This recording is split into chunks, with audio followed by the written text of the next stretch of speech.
Is it that people are just born geniuses? Or can we do something about it? Who is the person who succeeds? There are those who are willing to struggle, and there are those who have had an easy life. It's all right. If the moment of difficulty comes, give up. So, this message is very important.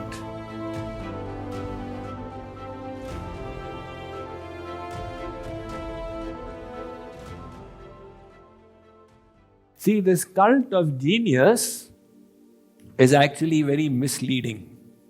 One poet said the lives of great men were not made by sudden flight, but while their friends slept, they were toiling upwards in the night. Our genius is 99% perspiration and 1% inspiration. That element of hard work is not highlighted, although it is always there. Now, what is the story about Bill Gates' success? Oh, he just dropped out of college. But let us go back to that story. There is so much more than meets the eye.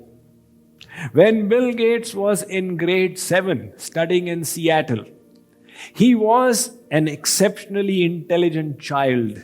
So his father pulled him out of the school, public school, and got him admitted in a private school called Lakeside, which was for the elite of Seattle. Now, the parents, the mothers' association of the school, they used to do a rummage sale and do charity out of it. So when he was in grade 8, out of their collections, proceeds from the sales, they purchased a computer terminal that was connected to the mainframe computer in Seattle City. In those days, people did not have computers in every house. When I was doing engineering, I'm talking about 77 to 82.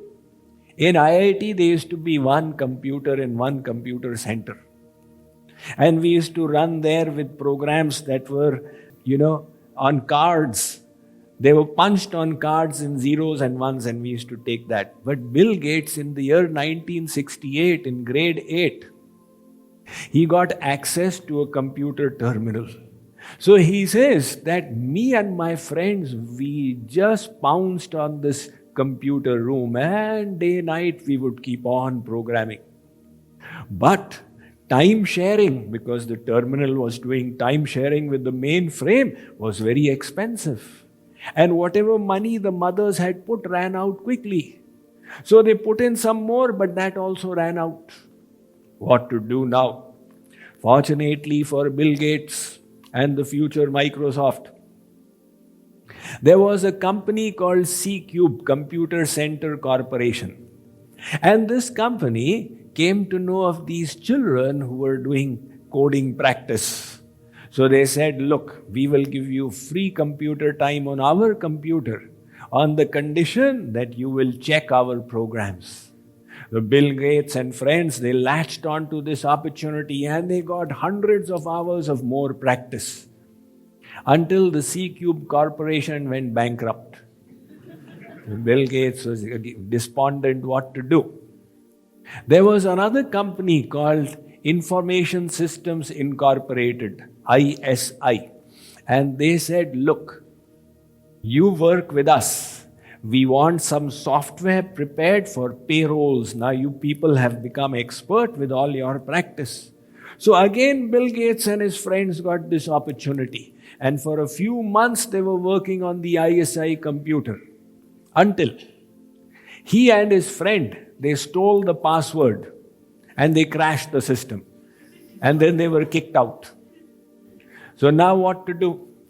At the University of Washington, they came to know that the computer center, which used to stay open 24 hours, would give free access from 3 in the morning to 6 in the morning.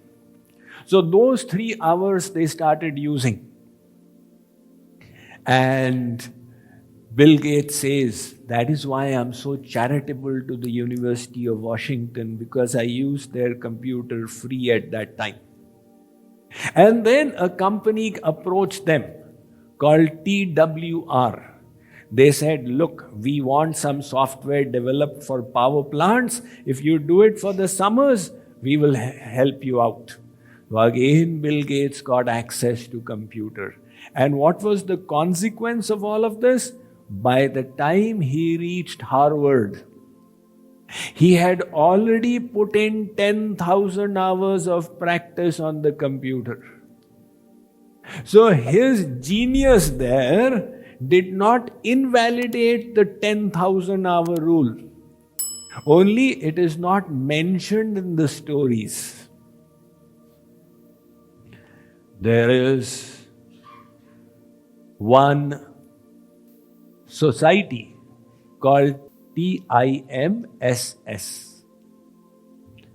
Trends in Mathematics and Science Studies.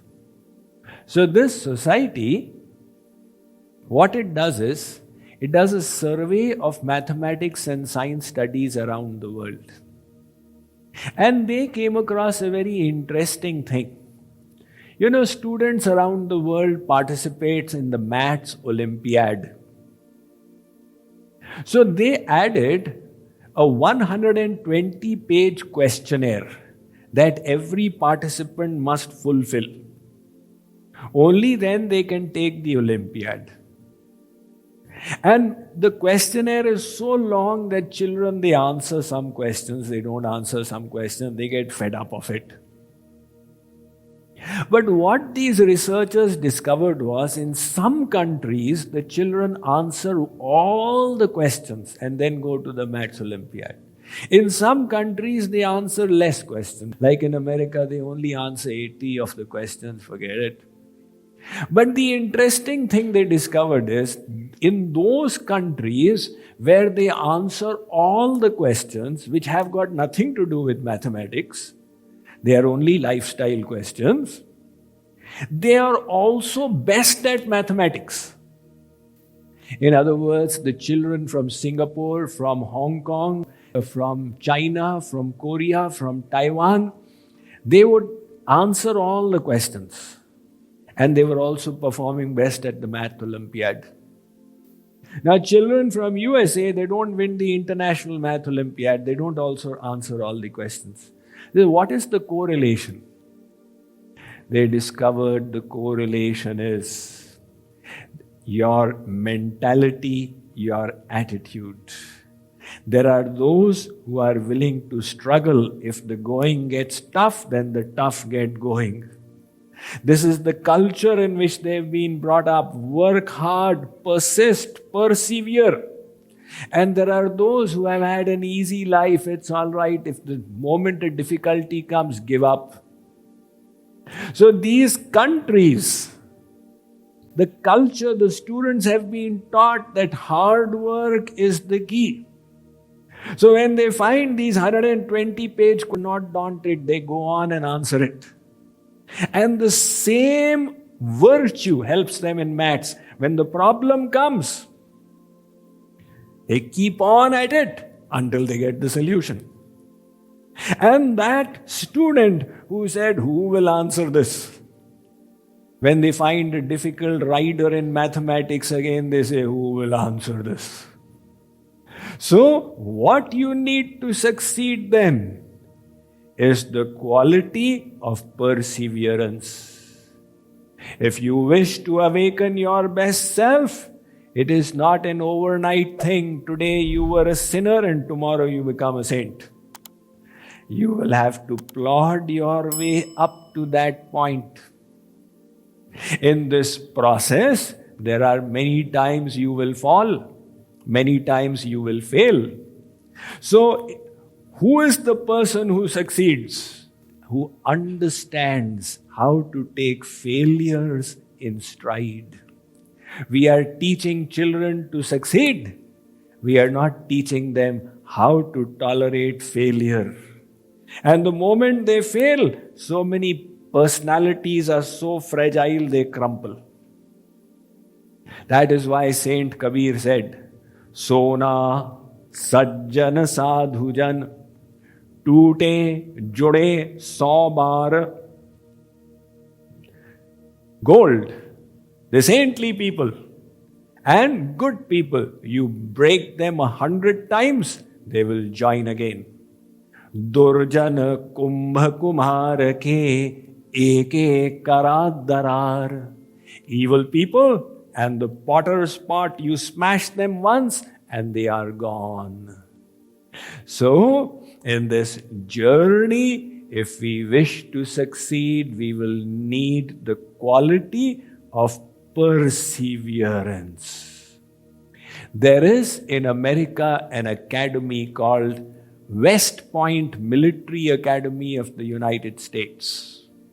You've heard of it? It's a very elite academy. It is far easier to get into Harvard and Stanford than to get into West Point. Because to get into Harvard and Stanford, you don't need to do push-ups and pull-ups. But in West Point, starting from grade 8, everything is counted. And you need a senator's recommendation if your application is to be even considered. So everybody who applies is a captain of some sport in their school team or the other. And they receive every year 14,000 applications, out of which they are then narrowed down to 4,000, out of which finally they are narrowed down to 2,400 and only 1,200 are given admission. So once admitted into first year, in the first 2 months, 8 weeks, they are subjected to a strenuous program called the Beast. And 25% of the students drop out in that program. So psychologists always wondered that they tried for 4 years. And after 4 years, they got admission. And then within 2 months, they dropped out. What was the personality defect that made them drop out? Or what is the virtue required to succeed in this? Is it correlated to the intelligent? They found out it has got nothing to do with their SAT scores or any other scores, or their whole candidate's performance, etc. It has got nothing to do with their physical strength or their sports abilities. Then it has got to do with only one thing: your grit, your perseverance, your ability to carry on despite difficulties, despite hardships, as you move on and on and on to succeed. See, what is the difference between the winner and the loser? The loser loses 4 times and gives up. The winner also kept losing 11 times, but succeeded in the 12th time. So, this message is very important. To succeed in life, you have to learn to handle failure. You have to learn to handle problems.